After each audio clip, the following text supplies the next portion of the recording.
Okay, success. Greetings! I'm sure about now you have probably noticed the sudden increase in oil prices recently. It sure does take a toll on our pockets, huh? Well, let me tell you a little something we call biofuel. What is it, you may ask? Well, it may be something that can actually save us from this crisis.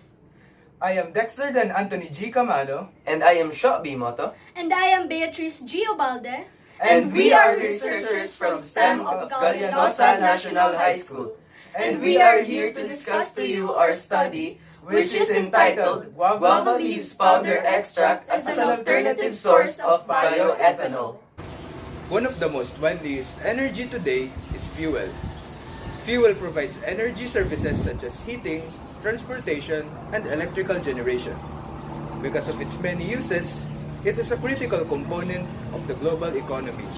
It is highly demanded in every country, and international corporations are highly involved in importing and exporting fuels. However, due to the Russia and Ukraine crisis, global oil supply forecasts have significantly changed into today's global oil prices. Bioethanol fuel has a vital role in the field of environmental conservation. By mitigating global warming and conserving fossil fuel, it is mainly produced by yeast fermentation from different feedstock that mainly contain fermentable sugars or carbohydrates, and are mainly edible food crops or lignocellulosic biomass. Ethanol is a highly flammable liquid similar to gasoline. It is produced and burned, which results in carbon dioxide emissions, a greenhouse gas.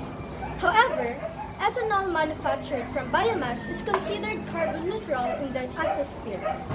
Guava, with the scientific name of Psidium gajava, is a small tropical tree or shrub. It is grown in tropical and subtropical areas worldwide and cultivated for its edible fruits. Looking into this perspective, the researchers evaluated a potential source of bioethanol from guava leaves.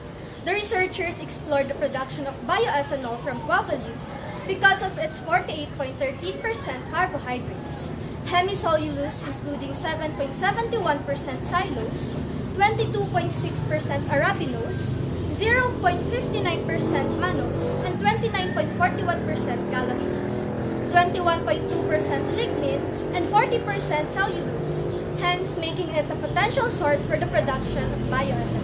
The researchers aim to produce bioethanol by utilizing the lignocellulosic contents of guava leaves.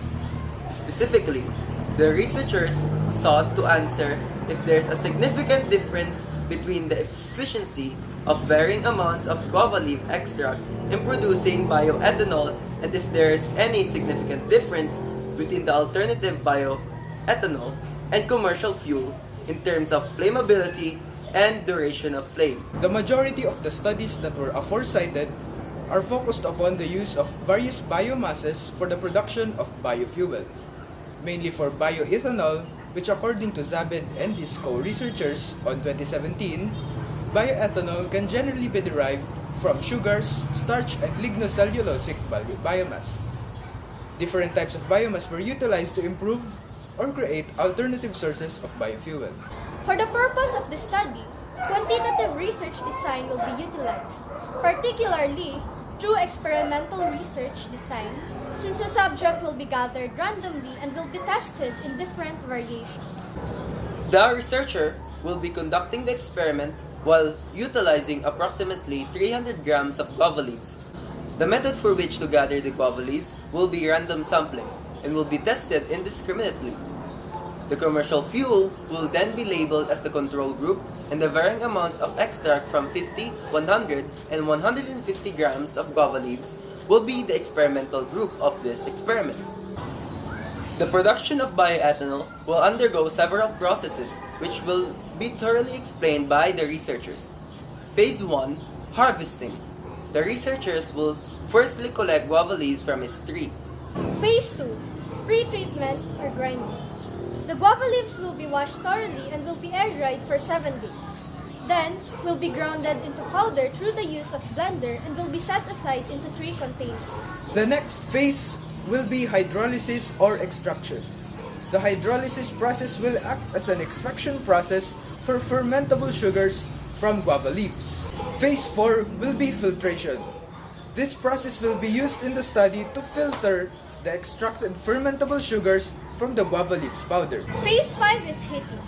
The filtered fermentable sugars will be subjected to 70 degrees Celsius heat through the use of digital hot plate to increase the rate of hydrolysis. For the next phase, fermentation. This process will be utilized for obtaining ethanol by adding 1.5 grams of yeast, sealing the concentrations with cheesecloth, and setting this aside for 4 days. Phase 7, distillation. This distillation process will be used to extract the ethanol from the fermented sugar and water. Phase 8, dehydration. This process will be performed to remove the excess water contained in the ethanol. After the 8 phases, the obtained ethanol from the varying amounts of guava leaves powder will then be subjected to flammability tests, both from the controlled group, which is the commercial fuel, and the experimental group, which is the bioethanol produced from guava leaves. The researchers will utilize the one-way analysis of variance because there will be a comparison of varying amounts of bioethanol being tested. It will be applied to determine whether or not there are significant difference between the means of the commercial fuel and bioethanol made from varying amounts of powdered guava leaf extract in terms of flammability and duration of flames. Therefore, using the said statistical tool will provide the study a valid, reliable, and justifiable result. We would like to continue and develop our study for the times to come. And we hope that our product will soon be utilized by the local citizens and our community. Thank you for listening, and that is all there is to our humble presentation.